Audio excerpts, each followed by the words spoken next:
Sel. Encore du sel. Et beaucoup de malice. Tels étaient au départ les ingrédients pour créer la Tana suprême. Mais accidentellement, celui qu'on nomme Internet ajouta un autre ingrédient à cette mixture. Du thé brûlant.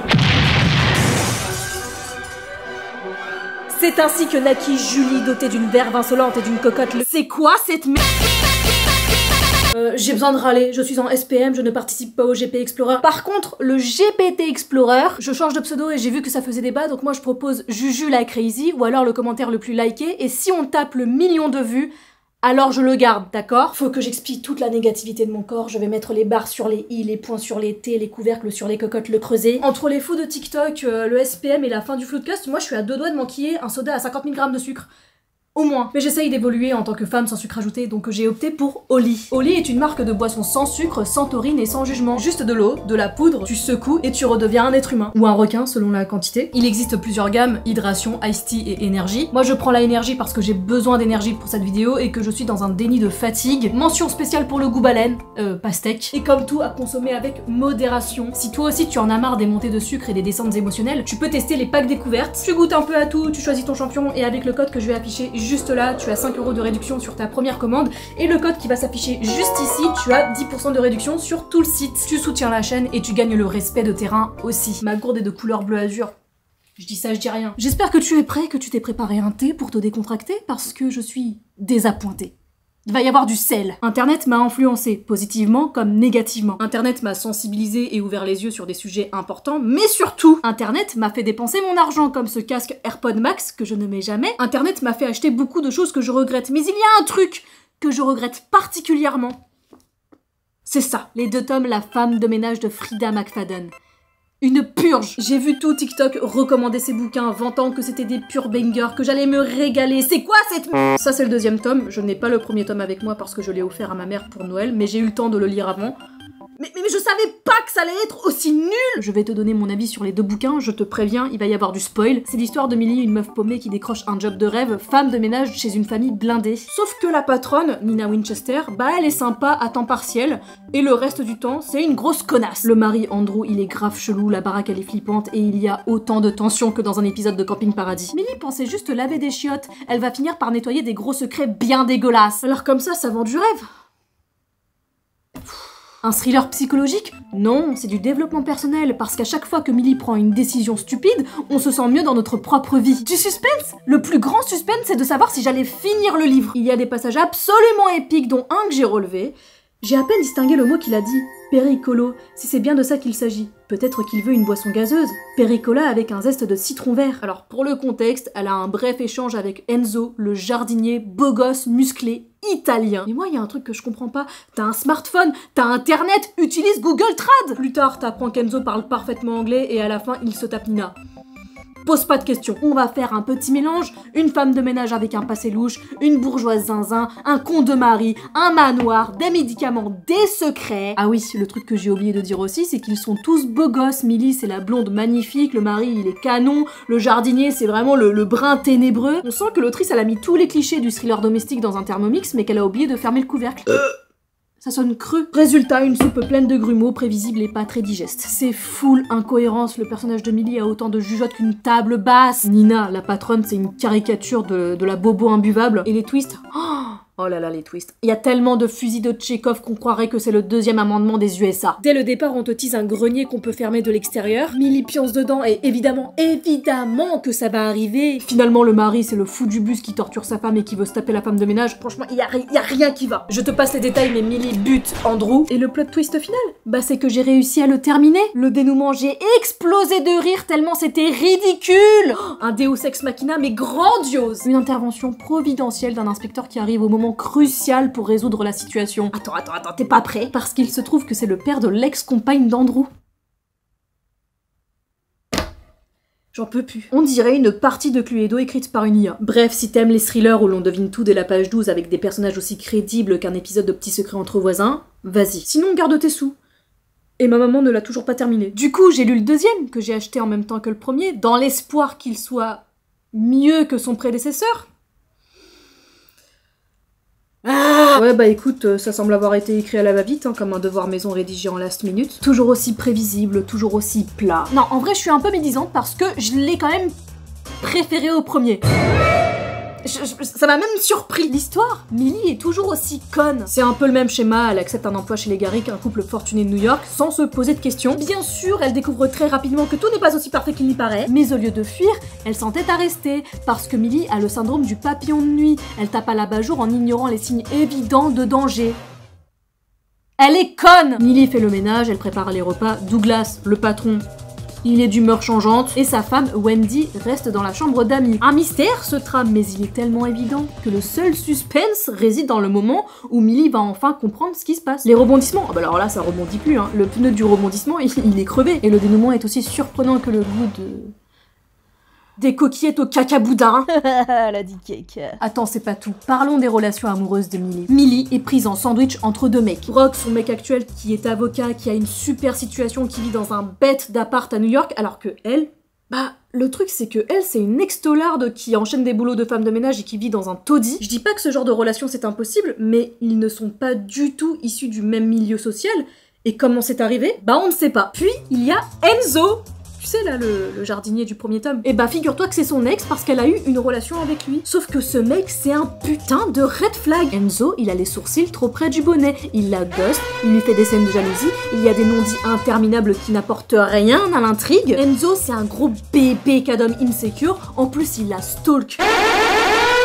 Genre grave flippant, mais non, c'est normal. Mais bon, ça n'empêche pas Millie de se faire démonter le buffet par lui. Grosse conne. Je pige pas l'intérêt de ces relations, je trouve qu'elles n'apportent aucune profondeur. Je pense que c'était vraiment histoire de caser des scènes de cul. Je trouve que la suite, elle est inutile, les personnages sont toujours aussi stéréotypés. Ça manque de finesse, c'est ultra prévisible à chaque fois que t'as un cliffhanger. Tu sais, c'est comme quand tu montes dans une montagne russe, tu montes, et à la fin, en fait, c'est plat.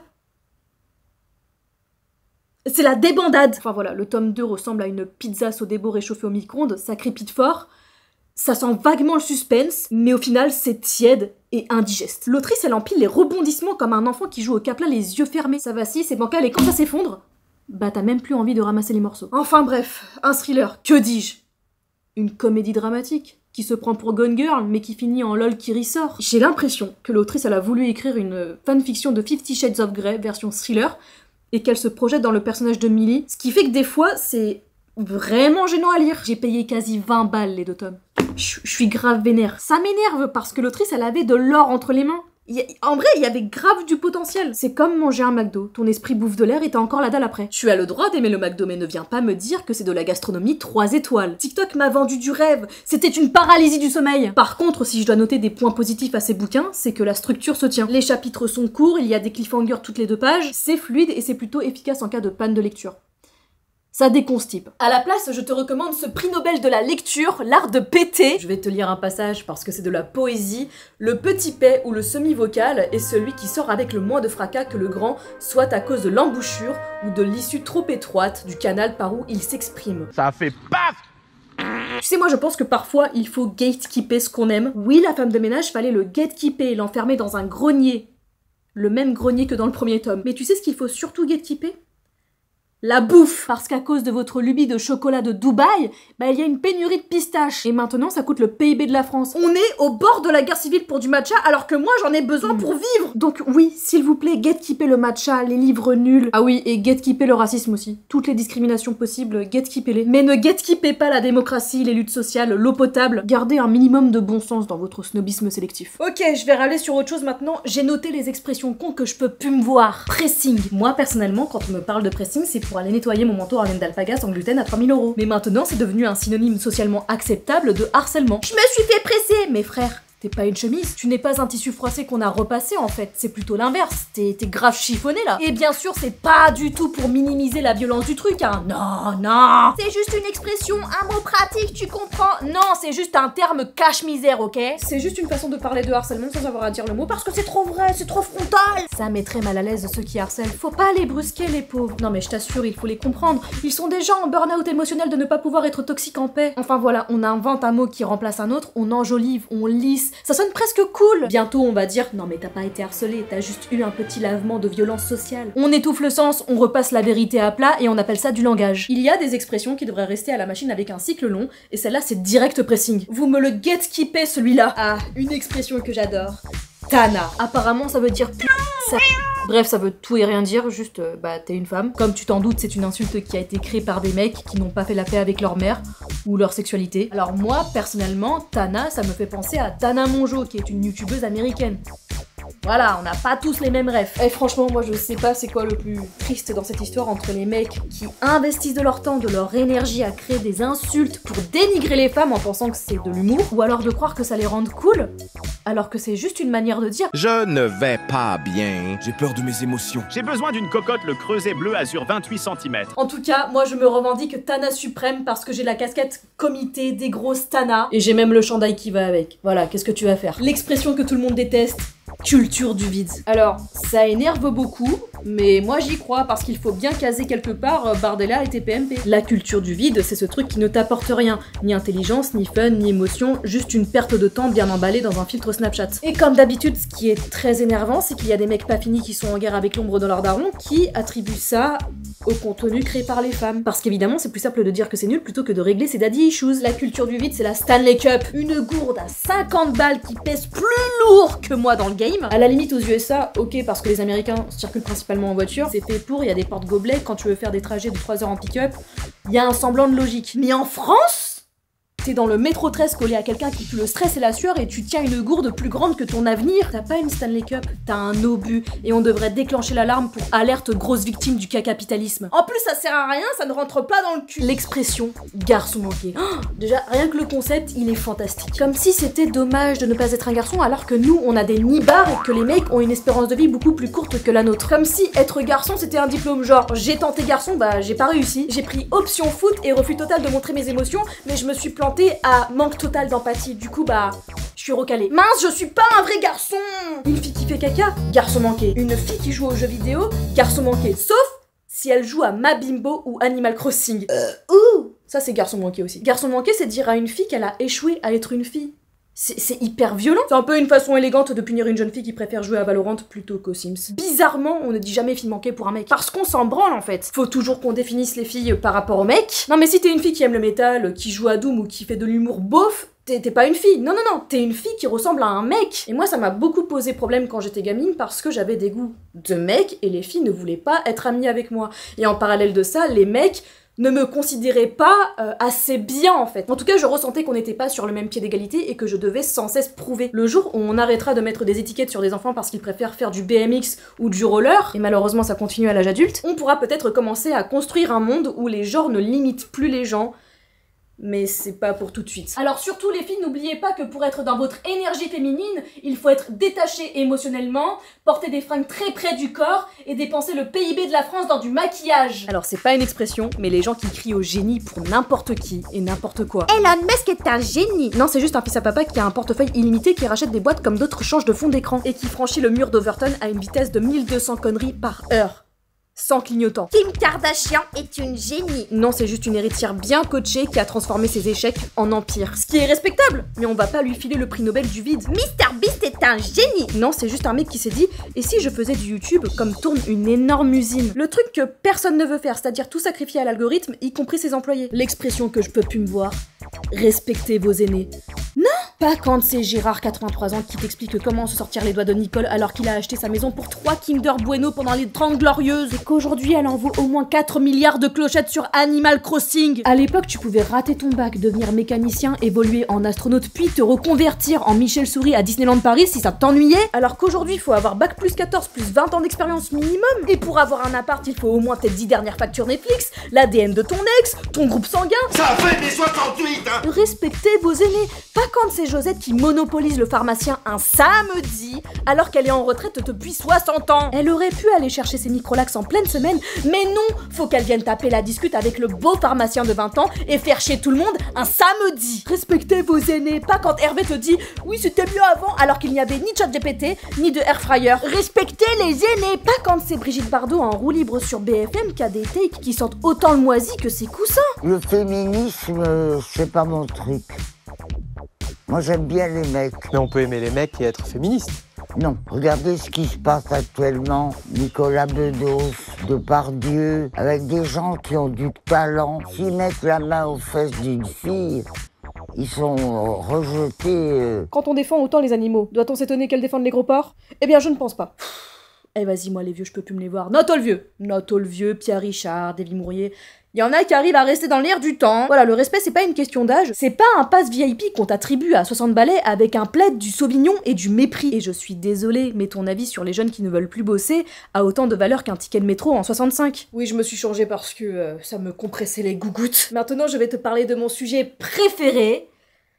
TikTok. Le seul endroit où on peut t'apprendre à dissoudre le capitalisme tout en regardant une bombasse qui te vend une pâte à tartiner à la pistache. Je suis fascinée, mais tellement épuisée de TikTok. Je souffle tellement que mon empreinte carbone est supérieure à celui d'une influenceuse. J'ai une relation toxique avec TikTok. Je l'adore et je le hais. Il y a des créateurs géniaux, des gens brillants qui éduquent, qui éveillent, qui vulgarisent, qui te divertissent. Et il y a Juni.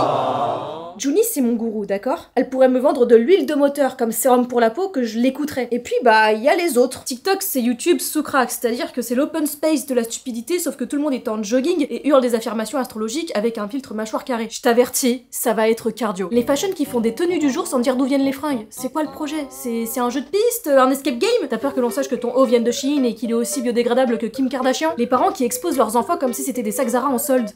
C'est quoi votre putain de problème? J'ai un avis très tranché sur les gens qui exposent leur môme. Oui, parce que vous le savez très bien que ça génère de la thune et que ça attire des gens qui ont probablement une cave verrouillée à triple tour. Mais bon, il sourit trop bien à la caméra. Il a 3 ans.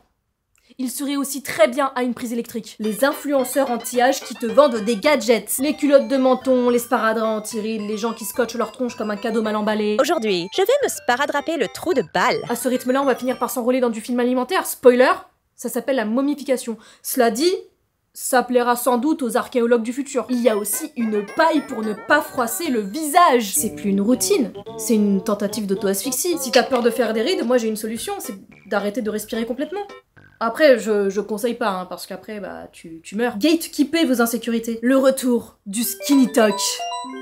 La glorification de la maigreur en 2025, mes amis. Avec des trends de si j'étais skinny comme si c'était pas déjà assez la merde comme ça, vous allez finir par donner des troubles du comportement alimentaire à des chaises de bureau. Et là, attention, saut quantique dans le vortex du malaise.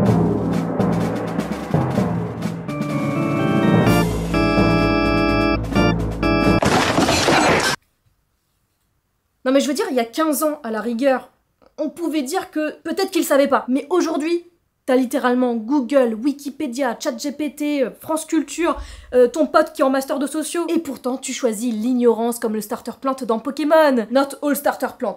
Not all starter plant, vive bulle bizarre. Tout à l'heure, je parlais de l'expression garçon manqué. Parlons de l'énergie féminine et masculine. Moi, au début, je pensais qu'on parlait de cartes Pokémon, mais en fait, non. C'est du sexisme sous Prozac. Les femmes doivent être douces, élégantes, discrètes. Et les hommes, eux, doivent manger des entrecôtes, ouvrir des portes et ne surtout pas pleurer, sauf s'ils perdent à FIFA. J'ai l'impression qu'on a passé 70 ans à casser les codes pour que Camille, 24 ans, coach en ouverture de chakra, vienne tout recoller avec une glu à paillettes. Et puis les commentaires. Oh là là, les commentaires. Ce vivier de réflexion et de débat. Non, je déconne, c'est un marécage mental. Je vais passer tous ceux qui sont insultants, qui étalent de la haine plus vite que leur ombre. Je vais surtout parler de ceux qui posent des questions cons, parce qu'il y a 2 écoles, ceux qui savent utiliser internet et qui n'ont pas trop la flemme, et ceux qui se bavent dessus. Je vais te donner un exemple, tu fais une vidéo d'une recette de tarte salée aux chèvres, et t'as des gens qui vont quand même jusqu'à te demander s'ils peuvent remplacer le chèvre par du Saint-Félicien, qui sont capables de te dire « Mais moi j'ai pas de chèvre, est-ce que je peux mettre du Saint-Félicien ?» Mais ton père le chameau, c'est ton four, c'est ta bouche, c'est ta vie, tu fais ce que tu veux. Mais juste fais-le loin de moi, d'accord? Ok, je vais parler d'un sujet crucial, un truc super grave, un drame. Le drama de la burrata. Oui, la burrata, ce fromage italien doux, crémeux, qui est au cœur d'un conflit plus intense que la guerre froide. Voilà, ça c'est le cadrage parfait pour en parler. En gros, t'as une tiktokeuse que je n'afficherai pas qui a eu un move de harceleuse en accusant une autre tiktokeuse publiquement de lui avoir volé son concept. Un truc hyper original, parler en mangeant de la burrata avec d'autres aliments. Non mais là, Marie Curie et Eddie Lamar, elles sont choc-barres. La meuf, elle a inventé le fromage, la parole, la mastication, la déglutition. Spoiler, elle n'a pas inventé le concept, elle a juste mis une boule de lait caillé dans une assiette avec 3 tomates cerises et elle a appuyé sur rec. Résultat, elle s'est faite défoncer par tout TikTok. Évidemment, c'est du harcèlement, car pour rappel, le harcèlement ne consiste pas seulement en des actes répétés d'une personne isolée, c'est aussi des actes isolés perpétués par une masse, surtout quand vous êtes au courant que d'autres le font. Le harcèlement, c'est pas juste Kevin qui t'insulte de sa en DM 12 fois par jour. C'est aussi 10 000 randoms qui t'expliquent que t'es une merde parce qu'un jour t'as dit burrata avec un peu trop de confiance. Bref, c'est pas ça qui m'intéresse le plus dans cette histoire. Moi, ce que je veux aborder aujourd'hui, c'est cette manie de crier au plagiat sur TikTok. Et pas que sur le TikTok français, partout. Elle a copié Églantine de la Tour de Montparnasse. Maros, t'as dansé sur une trend avec un filtre calvitie. Si toi t'es Picasso, mais alors moi je suis Léonard de Vinci avec un compte Snapchat. Y a cette vibe chelou sur TikTok où dès que tu respires d'une certaine manière, t'as tout un comité qui va te rappeler que ça a déjà été fait en 2022 par un micro-créateur de l'Ardèche. Cela dit, oui, il y a des gens qui reprennent mot pour mot ce que tu dis, qui copient de A à Z une DA, qui vraiment vont reprendre toute une idée. Ce n'est pas un mythe que des gros comptes volent des idées, mais comme partout, hein, dans la musique, dans le cinéma. Mais faut arrêter de croire que tout le monde est un génie incompris. Et puis de toute façon, tout le monde copie tout le monde. TikTok, c'est pas une plateforme, c'est une photocopieuse géante. C'est le plus mauvais film de Star Wars, l'attaque des clones. Les mêmes coiffures, les mêmes intros, les mêmes tu savais que, les mêmes montages, les mêmes cuts intempestifs. Et YouTube, c'est pareil, y a les mêmes miniatures partout. C'est pas du plagiat, c'est une secte. Le manque de diversité créative, ça me fait pas juste chier, ça me fait de la peine. Et tout ça à cause de quoi? De l'algorithme, des marques, des agences, de la société.